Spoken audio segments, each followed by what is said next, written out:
Welcome to the Rusted Garden. Today I want to show you the final video in this series, and this is my greenhouse that I put around peppers and tomatoes, and my goal was to grow tomatoes into December, finally get some red tomatoes, really late in the season.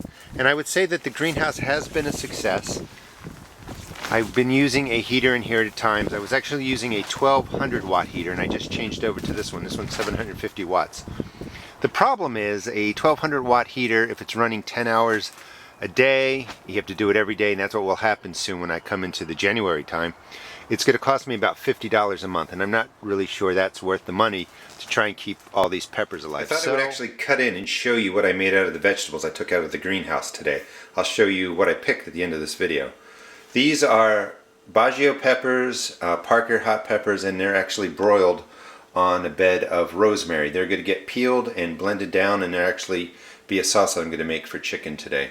In the back is the kohlrabi. It's an excellent vegetable if you haven't grown it before, and I just slice it just like that, salt it, and I'm going to eat it that way. Here are the poblanos. They are broiled also, and then that's a panko and Parmesan cheese topping on top of those, and that will just be cut up, and we'll eat that as a side dish today. Jalapeno peppers with the same panko and Parmesan cheese, just baked for a little bit and then lightly broiled, and those are delicious by themselves. On a side note, in case you're ever wondering, that is a spaghetti squash. Today's about, I don't know if it's December 13th or 14th, but that spaghetti squash was actually picked in the beginning of September, so they will last a very, very long time. And in fact, I just have it sitting there to see how long it takes before it spoils, but so far, nearly 3 months.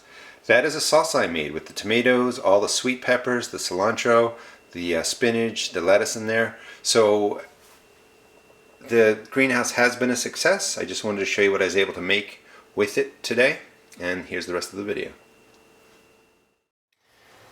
I sort of don't want to take the greenhouse down. I probably should. I've reached my goal.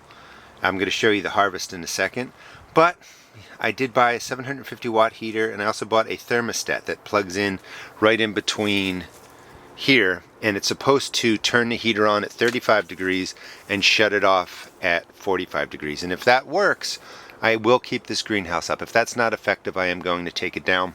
I'll do update videos if there's anything interesting to see.